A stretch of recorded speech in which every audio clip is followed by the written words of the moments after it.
નમસ્તે મિત્રો, સ્વાગત છે આપનું આજના તાજા સમાચારોની અંદર। તો ગુજરાતના દરેક સમાચાર આજના વિશે વાત કરીએ તે પહેલા મિત્રો તમને જણાવી દે વિડિયોને છેલ્લે સુધી જોતા રહેજો, જેથી કરીને આજના દરેક સમાચાર તમને મળી જાય અને ગુજરાતના રોજના સમાચાર મેળવવા માટે આ ચેનલને સબસ્ક્રાઇબ કરવાનું પણ ભૂલતા નહીં।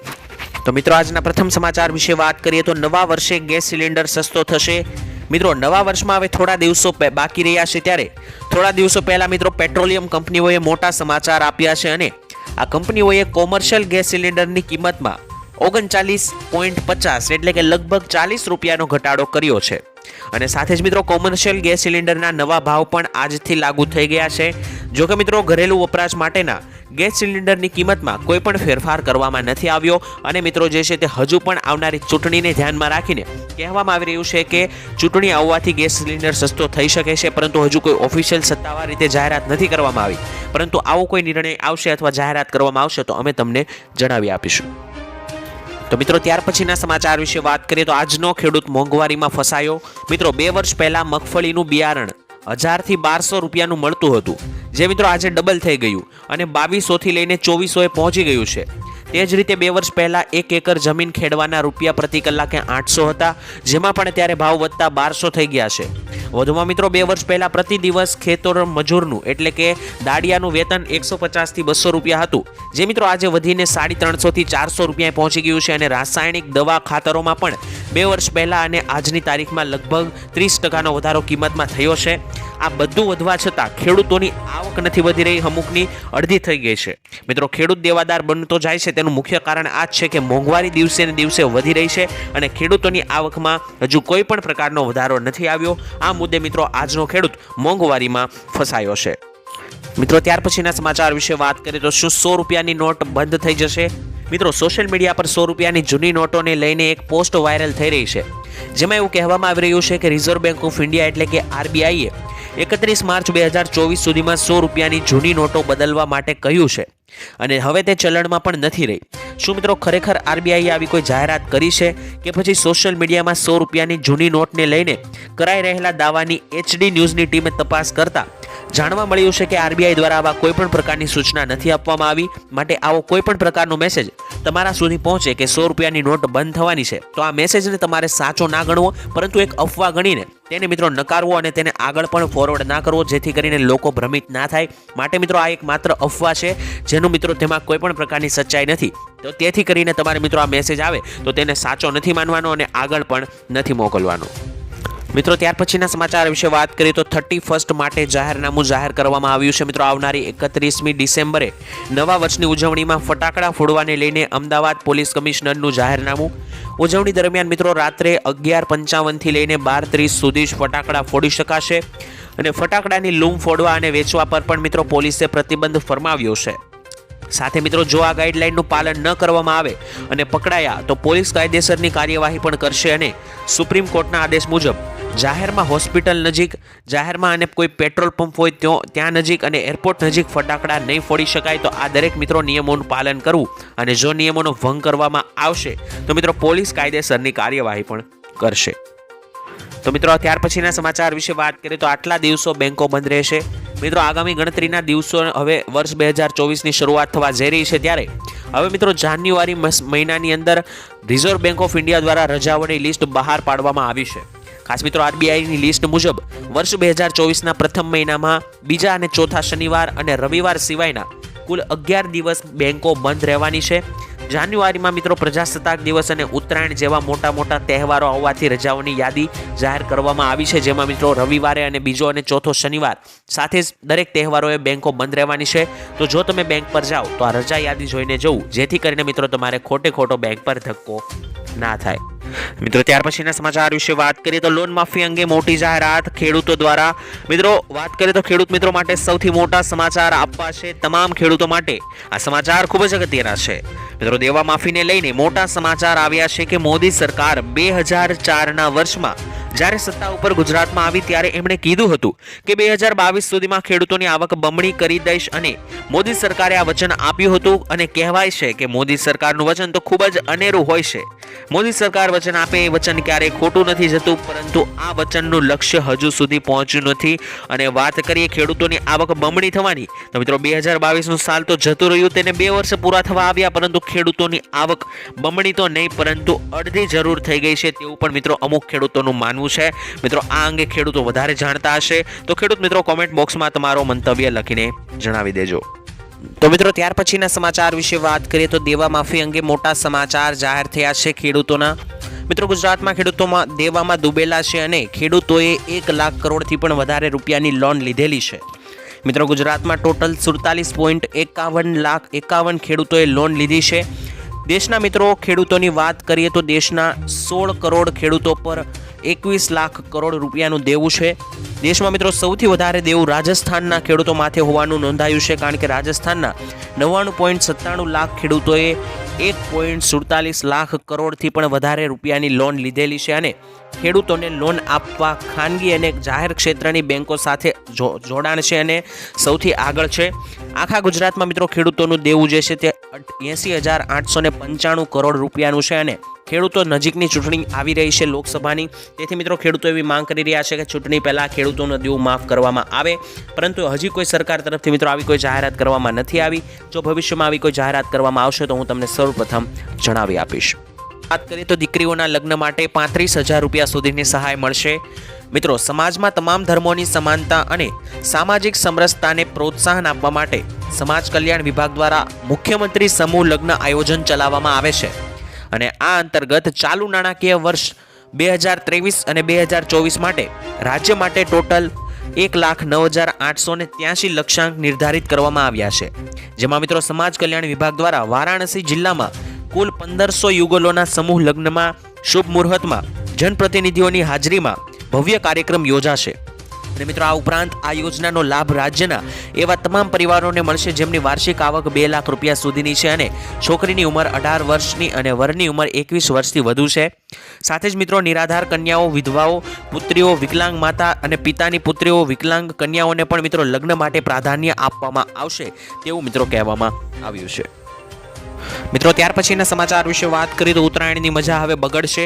મિત્રો ઉત્તરાયણના દિવસે રાજ્યના કેટલાક ભાગોમાં વરસાદની આગાહી કરવામાં આવી છે, જેમાં ખાસ 14 જાન્યુઆરીના રોજ વાદળો રહેશે અને પવન મધ્યમ રહેશે. એટલો બધો ખાસ પવન જોવા નહીં મળે. મિત્રો 14 અને 15 જાન્યુઆરીના રોજ ઉત્તર પશ્ચિમી પવન રહેવાનો છે અને ખાસ 15 જાન્યુઆરીએ પવન સારો રહેવાની સંભાવના છે. કચ્છ અને સૌરાષ્ટ્રના કેટલાક વિસ્તારમાં મિત્રો 12 અને 13 જાન્યુઆરીએ વરસાદની આગાહી હવામાન ખાતા દ્વારા કરવામાં આવી છે અને 9 થી લઈને 13 જાન્યુઆરી દરમિયાન ઉત્તર ભારતના રાજ્યોમાં કરા સાથે વરસાદ પડી શકે છે, જેને લઈને મિત્રો ગુજરાત રાજ્યમાં ઠંડીમાં વધારો થશે. એટલે કે મિત્રો ઉત્તરાયણ આવતા જે છે તે ઠંડીમાં પણ વધારો થશે અને અમુક જગ્યાએ માવઠાઓ પણ જોવા મળશે. મિત્રો ત્યાર પછીના સમાચાર વિશે વાત કરીએ તો કોરોનાનો આંકડો દિવસે ને દિવસે વધી રહ્યો છે. ખાસ મિત્રો છેલ્લા 24 કલાકમાં દેશમાં સક્રિય કોરોના સંક્રમિત દર્દીઓની સંખ્યા 4,054 થઈ ગઈ છે અને રવિવારે મિત્રો દેશમાં એક જ દિવસમાં કોરોનાના નવા 656 કેસો નોંધાયા છે. સ્વાસ્થ્ય મંત્રાલયના આંકડા અનુસાર મિત્રો છેલ્લા 24 કલાકમાં કોરોનાથી એક દર્દીનું મોત પણ થયું છે અને મહારાષ્ટ્રના મિત્રો થાણેમાં JN1 વેરિયન્ટના 5 કેસો નોંધાયા. કેરળમાં મિત્રો સૌથી વધારે 128 એક્ટિવ કેસો નોંધાયા છે અને અહીં મિત્રો કોરોનાના સંક્રમિત દર્દીઓની સંખ્યા 3,000થી પણ વધુ થઈ ચૂકી છે. તો મિત્રો હવે કોરોના કેસો દિવસે ને દિવસે વધી રહ્યા છે, તો લોકોએ માસ્ક અને સેનિટાઈઝરનો ઉપયોગ કરવો જોઈએ. અત્યારથી જ ગંભીરતા દાખવવી જોઈએ, જેથી કરીને મિત્રો ભવિષ્યમાં જ્યારે કોરોનાની પહેલી લહેર આવી તેવો મિત્રો માહોલ ફરીવાર દેશમાં ના બને. મિત્રો ત્યાર પછીના સમાચાર વિશે વાત કરીએ તો નવું આધાર કાર્ડ બનાવવું હવે ભારે પડશે. મિત્રો નવું આધાર કાર્ડ બનાવવું હવે લોઢાના ચણા ચાવવા બરાબર રહેશે, કારણ કે મોદી સરકાર આધાર કાર્ડ માટે નવો નિયમ અને નવી સિસ્ટમ લાગુ કરવા જઈ રહી છે. આ અંતર્ગત મિત્રો નવા આધાર કાર્ડ માટે અરજી કરનારાઓનું વેરિફિકેશન રાજ્ય સરકાર દ્વારા કરવામાં આવશે અને આ પાસપોર્ટ વેરિફિકેશન જેવું જ રહેશે, જેમાં મિત્રો SDM સ્તરના અધિકારીઓની મંજૂરી બાદ જ નવું આધાર કાર્ડ આપવામાં આવશે. અને મિત્રો આ પ્રક્રિયા ફક્ત 18 વર્ષ પૂર્ણ કરનારા યુવાનો માટે જ લાગુ થશે અને મિત્રો નવી સિસ્ટમોમાં નવો આધાર જારી કરવામાં 180 દિવસ જેટલો પણ સમય લાગી શકે છે. તો મિત્રો આ દરેક કામો અને પ્રક્રિયાઓને જોતા એવું લાગી રહ્યું છે કે હવે મિત્રો નવા આધાર કાર્ડ બનાવવા તે લોઢાના ચણા ચાવવા બરાબર જેટલું અઘરું રહેવાનું છે. તો મિત્રો ત્યાર પછીના સમાચાર વિશે વાત કરીએ તો ખેડૂતોને પોતાનું દુઃખ વ્યક્ત કર્યું. મિત્રો ખેડૂતોએ જણાવ્યું કે બાગાયતી ખેતીમાં સરકારે જાહેર કરેલું રાહત પેકેજ ખૂબ જ ઓછું કહેવાય છે, કારણ કે બાગાયતી ખેતી પાછળ ખર્ચો પણ વધુ થતો હોય છે, તેમજ ખૂબ જ મહેનત પછી આ પાકો તૈયાર થતા હોય છે. તેમજ મિત્રો અત્યારે જે પરિસ્થિતિનું નિર્માણ થયું છે તે પ્રમાણે તો સહાય જે મળે છે સરકાર તરફથી તે દરેક સહાય તો ફક્ત ખેતરની સફાઈ કરવામાં જ ખર્ચાઈ જાય છે. બાકી ખેડૂતોના ખર્ચા માટે જે સહાય મળે છે તે તો મળતી જ નથી. જે પણ નાની સૂની સહાય આપવામાં આવે છે તે તો માત્ર ખેતરને સાફ કરવામાં જ વહી જતી હોય. તો મિત્રો ત્યાર પછીના સમાચાર વિશે વાત કરીએ તો પેટ્રોલ ડીઝલના ભાવ ઘટશે. મિત્રો પેટ્રોલ અને ડીઝલના ભાવ ટૂંક સમયમાં ઘટી શકે છે. તેનું કારણ એ છે કે મિત્રો ભારતે લગભગ 300 વર્ષ પછી એક મોટું પગલું ભર્યું છે. ખાસ મિત્રો ભારતની પેટ્રોલિયમ રિફાઇનરીઓ વેનેઝુએલા પાસેથી ફરીથી ફૂડ ઓઇલની ખરીદી શરૂ કરી છે, જેને લઈને મિત્રો વિશ્વની સૌથી મોટી પેટ્રોલિયમ રિફાઇનરીના માલિક રિલાયન્સ ઇન્ડસ્ટ્રીઝ આ મામલે વેનેઝુએલા પાસે મિત્રો સીધો સોદો કરે તેવી અપેક્ષા છે. અને આવી સ્થિતિમાં 2024ની ચૂંટણી પણ નજીક હોવાથી સરકાર મિત્રો પેટ્રોલ અને ડીઝલના ભાવમાં ઘટાડો કરી શકે છે, જેથી મિત્રો તેની અસર ચૂંટણી પર પણ દેખાઈ શકે. વાત કરીએ તો ખેડૂતો ખુશખબર માટે તૈયાર રહેજો. મિત્રો પ્રધાનમંત્રી કિસાન સન્માન નિધિ યોજનાના લાભાર્થીઓ માટે મોટા સમાચારો આવી રહ્યા છે. મિત્રો 15મો હપ્તો દિવાળી પહેલા મળ્યો હતો અને મિત્રો 15મા હપ્તા બાદ હવે 16મા હપ્તાની રાહ જોઈ રહેલા લગભગ 9 કરોડ ખેડૂતોને જલ્દી સારા સમાચાર મળી શકે છે. મિત્રો મીડિયામાં ફરતા અહેવાલો અનુસાર મોંઘવારીને જોતા કેન્દ્ર સરકાર પ્રધાનમંત્રી કિસાન સન્માન નિધિનો હપ્તામાં વધારવા પર વિચાર કરી રહી છે. સરકાર મિત્રો ટૂંક સમયમાં જ કિસાન સન્માન નિધિ યોજના હેઠળ ખેડૂતોને આપવામાં આવતી વાર્ષિક 6,000 રૂપિયાની રકમ વધારી શકે છે. મિત્રો કેન્દ્ર સરકાર પીએમ કિસાન યોજના અંતર્ગત જે છે તે મિત્રો રકમમાં 50% વધારો કરી શકે છે. એવું મિત્રો કહેવામાં આવી રહ્યું છે કે કેન્દ્ર સરકાર પ્રધાનમંત્રી કિસાન સન્માન નિધિની રકમ વાર્ષિક 6,000 રૂપિયાથી વધારીને 9,000 રૂપિયા કરવા પર વિચારણા કરી રહી છે. જો બધું બરાબર રહ્યું તો મિત્રો વડાપ્રધાન નરેન્દ્ર મોદી 16મા હપ્તાના આગમન પહેલા તેની જાહેરાત કરી દેશે અને આગામી એટલે કે 16મો હપ્તો વધારેલી રકમમાં જ આવી શકે છે, જેનાથી મિત્રો ખેડૂતોને વાર્ષિક 3,000 રૂપિયાનો નફો મળશે. અને એટલે કે મિત્રો ખેડૂતોને દર 4 મહિને 2,000 રૂપિયાની બદલે હવે 3,000 રૂપિયા જે છે તે મિત્રો મળી શકે છે, જેનું મિત્રો આવનારી ચૂંટણીને લઈને મિત્રો એવું પણ બની પણ શકે. મિત્રો હજુ સત્તાવાર રીતે કોઈ જાહેરાત નથી કરવામાં આવી, પણ મિત્રો આગળના સમયમાં અમે અમારા અનુમાન પ્રમાણે જણાવી રહ્યા છીએ કે આવું કોઈ બની શકે, અને જો બનશે તો તમને સૌપ્રથમ અમે જણાવી આપશું. તો મિત્રો ત્યાર પછીના સમાચાર વિશે વાત કરીએ તો મહિલાઓને 6,000 રૂપિયાની સહાય આપવામાં આવશે. મિત્રો મહિલાઓ માટે ખુશખબર આવી રહી છે. કેન્દ્ર સરકાર આપશે 6,000 રૂપિયાની સહાય. મિત્રો પ્રધાનમંત્રી માતૃત્વ વંદના યોજનામાં પ્રથમ વખત ગર્ભવતી બનનારી અને સ્તનપાન કરાવતી મહિલાઓને નાણાકીય સહાય આપવામાં આવે છે. આ યોજના મિત્રો 1 જાન્યુઆરી 2017ના રોજ શરૂ કરવામાં આવી હતી. તે મિત્રો પ્રધાનમંત્રી ગર્ભાવસ્થા સહાય યોજના તરીકે પણ ઓળખવામાં આવે છે અને આ યોજનાનો હેતુ માતા અને બાળક બંનેની સારી સંભાળ લેવાનો છે. તો મિત્રો જો પ્રથમ વખત ગર્ભવતી બનનારી માતા હોય અથવા તો મહિલા હોય તો મિત્રો તેને આ યોજનાનો લાભ મળશે અને આ યોજનાના ફોર્મ વગેરે ભરીને તે માતૃત્વ વંદના યોજના અંતર્ગત એક બાળકો મિત્રો પ્રથમ વખત ગર્ભવતી બનનારી દરેક મહિલાઓને 6,000 રૂપિયા સુધીની સહાય જે છે તે આ યોજનામાં આપવાની રહેશે.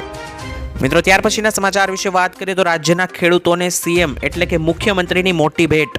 મિત્રો ખેડૂતોને ખેતરમાં પાણી વાળવા હવે રાત્રે ઉજાગરા નહીં કરવા પડે, કારણ કે મિત્રો મોડાસા ખાતે યોજાયેલ એક કાર્યક્રમમાં મુખ્યમંત્રીએ ડિસેમ્બર 2024 સુધીમાં ખેડૂતોને રાતને બદલે દિવસે વીજળી આપવાની જાહેરાત કરી છે. મિત્રો રાજ્યમાં છેલ્લા ઘણા સમયથી ખેડૂતો દિવસે વીજળીની માંગ કરી રહ્યા હતા, કારણ કે રાતના સમયે ખેતરમાં અનેક મુશ્કેલીઓનો સામનો કરવો પડતો હતો, જેને ધ્યાનમાં રાખીને આ નિર્ણય લેવાતા ખેડૂતોમાં ખુશીની લહેર જોવા મળી છે.